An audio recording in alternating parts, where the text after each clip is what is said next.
Hi, I'm Daphne Goode in the gorgeous Cowichan Bay area of Vancouver Island, and you're watching Go Island for the Cowichan Valley. On today's show, just outside Duncan, there is a fantasy land that brings to mind Knights of the Round Table. We'll share some Dutch patriotism through Nick Versteeg and sample some succulent crab. And western bluebirds are winging their way back. All that and more on Go Island, Cowichan Valley.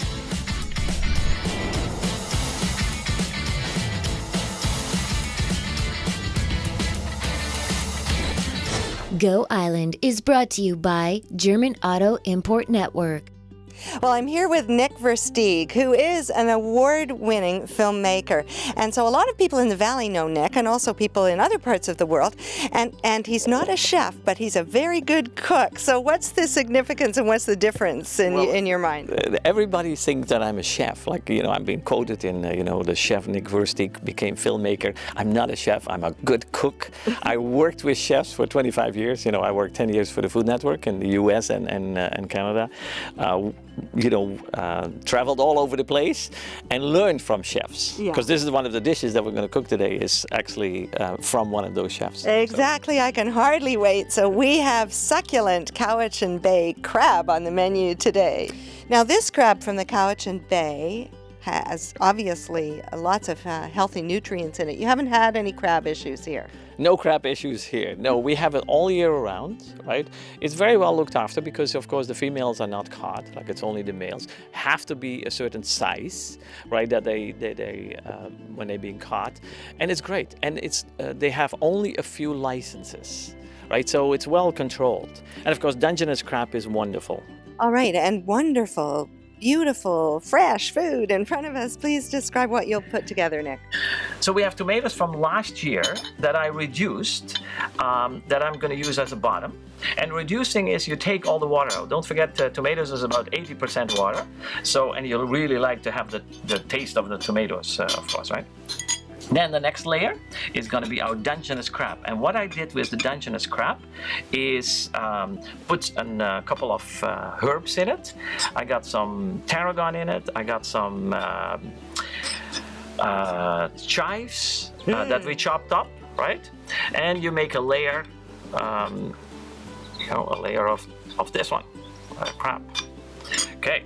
I'm going to use this. Then we have the grapefruit. Now the grapefruit is red grapefruit. Sorry, we don't grow it here.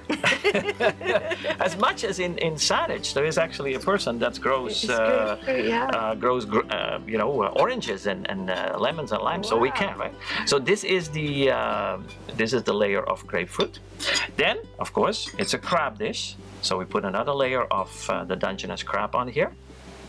The Dungeness crab comes from Cowichan Bay Seafood here. Wonderful store. All local, fresh food. They bring in halibut. They bring in, of course, the salmon. Fabulous. So we have the layer there. So what I did here, olive oil and a little balsamic vinegar over our salad. And we're going to show that later on, right? That, we grow our own salads. Like salads are so unbelievable easy to grow. And everybody should have a little garden with some salad in it. That's the first thing you should do. Why should you spend $6 on a box of expensive salad while you can have all kinds of salad in seeds and you grow it? Okay, what have we got here? Golden beets, also out of the garden. I wish I could say the tomatoes are out of our garden, but they're not because we don't have them yet. They're still on the vines. Little radishes on top, and that's it. And then what we do is, and that's the fun part of this dish, we're gonna clean it, of course, put a towel around it, right? Because you don't want anything on the dish. Do this, and then lift it up, right?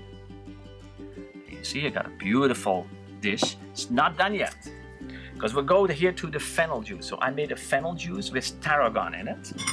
You leave the tarragon in for one night. The fennel, you juice it in the juicer. If you have a juicer. Right, so do that. Get the tarragon out.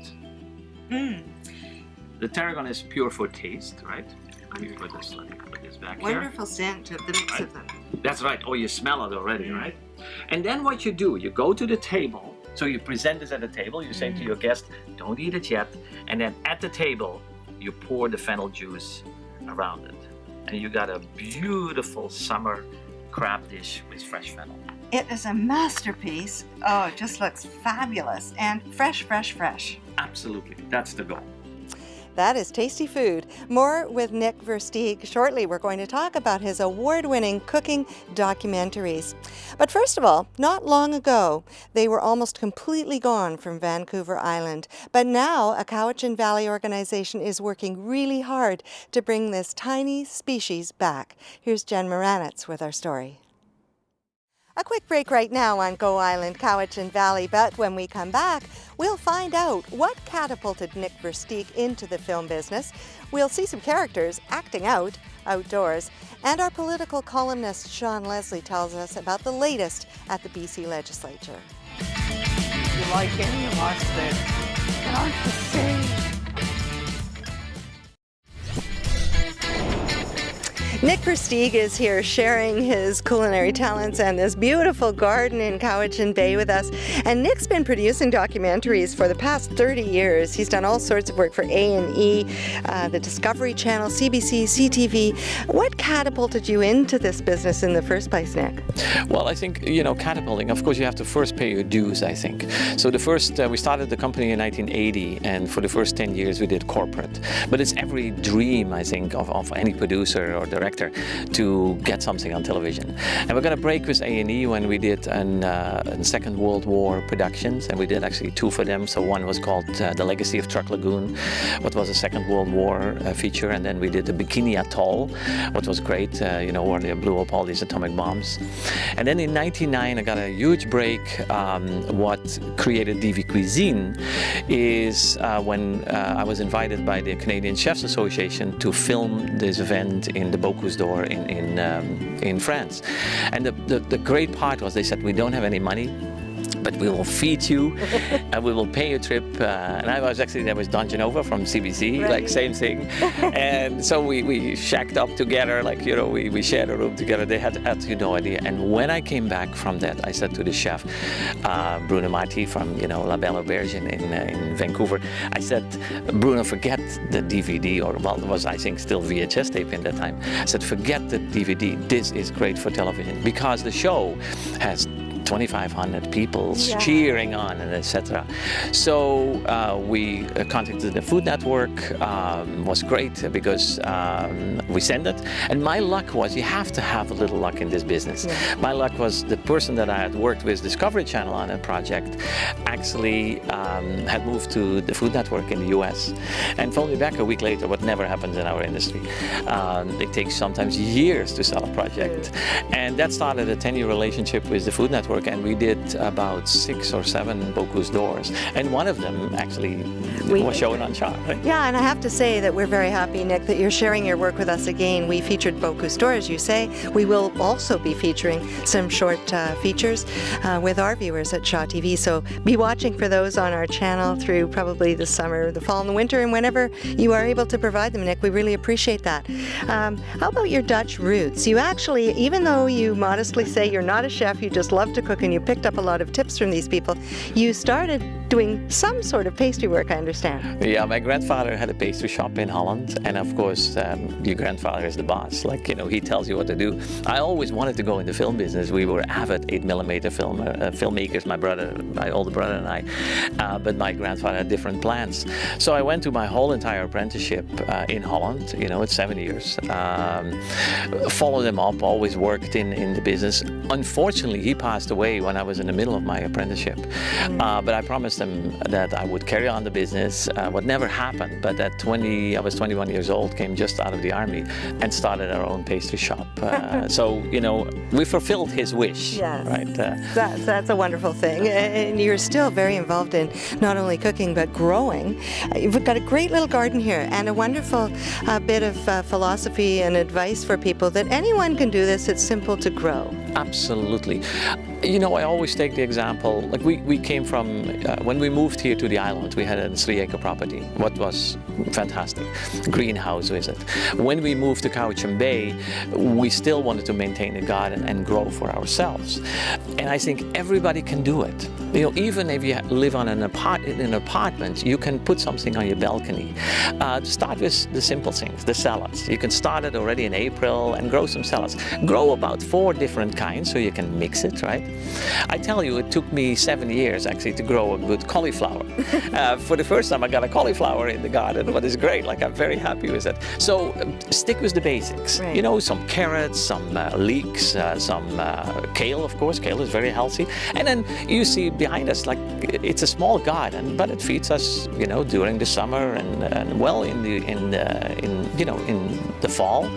We have raspberries. We have, you know, grow your own food. That's or at least the big part of your own food, right? Okay, well, you've got a gorgeous spot here too. Lots of sun in Cowichan Bay. It's a very pretty place. Now I know you're also very involved in, once again, the natural habitat and the natural foods through enjoying local cuisine. And you're a member of one of the very active community associations here? Yeah, we're very much involved in the community. You know, I think you have to. You have the community has given me so much because when we did Once Upon a Day Cowichan, you know, we had 38 musicians donating their time, what I could never have done in Vancouver.